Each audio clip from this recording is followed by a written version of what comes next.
Good afternoon, I'm Brian Reagan. This is Tyler Kelly. And we welcome you to our midday meditation. Today we're in Matthew 26, verse 57 through 68. Tyler?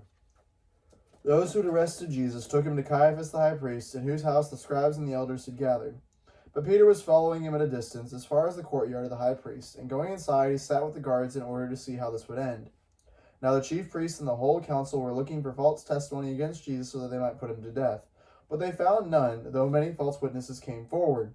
At last 2 came forward and said, "This fellow said, I am able to destroy the temple of God and to rebuild it in 3 days." The high priest stood up and said, "Have you no answer? What is it that they testify against you?" But Jesus was silent, and the high priest said to him, "I put you under oath before the living God. Tell us if you are the Messiah, the Son of God." Jesus said to him, "You have said so, but I tell you, from now on you will see the Son of Man seated at the right hand of power and coming on the clouds of heaven." Then the high priest tore his clothes and said, "He has blasphemed. Why do we still need witnesses? You have now heard his blasphemy. What is your verdict?" They answered, "He deserves death." Then they spat in his face and struck him, and some slapped him, saying, "Prophesy to us, you Messiah, who is it that struck you?" All right. So,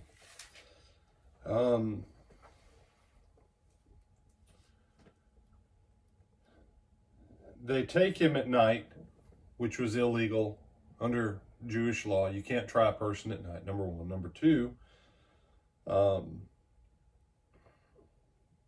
you can't ask an accused to confess to sin and crime. You can't. You can't charge anything and even technically have the potential of a trial unless you have at least 2 eyewitnesses. So as you're looking at this, they're looking for testimony to put him to death. He's not saying anything.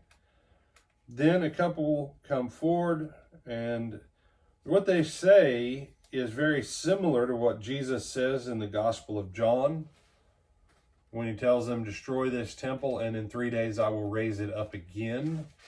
That's kind of close to what they say there, but that's not technically what he said. And so the high priest says, "What, don't you have any answer?" Well, now, if they've brought in multiple false witnesses and none of them can agree, why would you ever open your mouth? And so you say, but verse 63 says, then the high priest said to him, because Jesus was silent, then the high priest said to him, "I put you under oath." The moment the high priest invokes his authority as the high priest, Jesus has to respond. "I put you under oath." Now listen to his question. "Tell us if you are the anointed of Jehovah, the Son of God." Now, Tyler, you know what that tells me?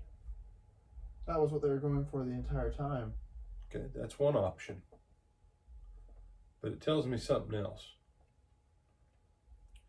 They knew, according to the scripture, that the Messiah, the one that was prophesied about David, that of David's lineage, of his flesh, this one would sit on the throne over Israel, that it would not be a human agent that was just human, but it would be a divine human agent, also called the Son of God.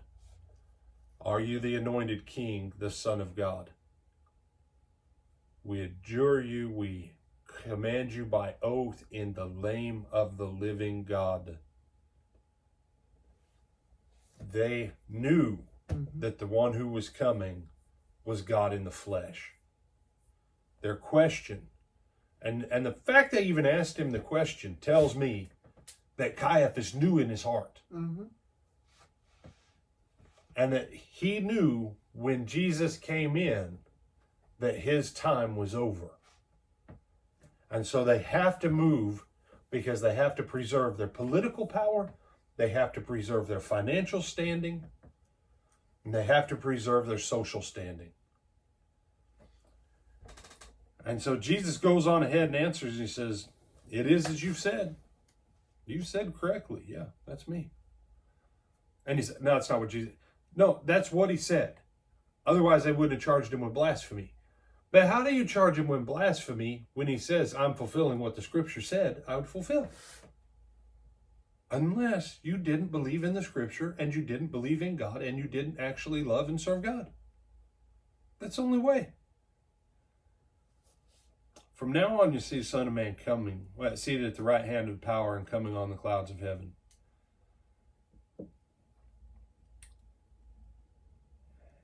And so they answer he deserves death. They find him under Jewish law.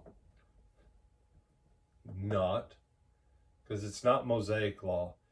It's tradition of the elders in a kangaroo court that was illegal even by their own rules. And they say, yep, he's worthy of death. Translation, there's some times where it doesn't matter what you say, what you do, or how innocent you are. If you run across people like Caiaphas and his buddies, they're going to hang you one way or another. And in those moments, keep your integrity, because it's the only thing you got. Now, if you're listening, if you ever find yourself in a situation where you realize you're out headhunting on someone, don't lie to yourself and say you're doing it for Jesus. Because when you're doing a headhunt like that, you're in the tradition of Caiaphas and the wicked ones who would have killed him. I think we would have killed Jesus. So be careful what side of that line you come down on. You got anything on this one, my brother? No, sir. With that, we bid you good afternoon.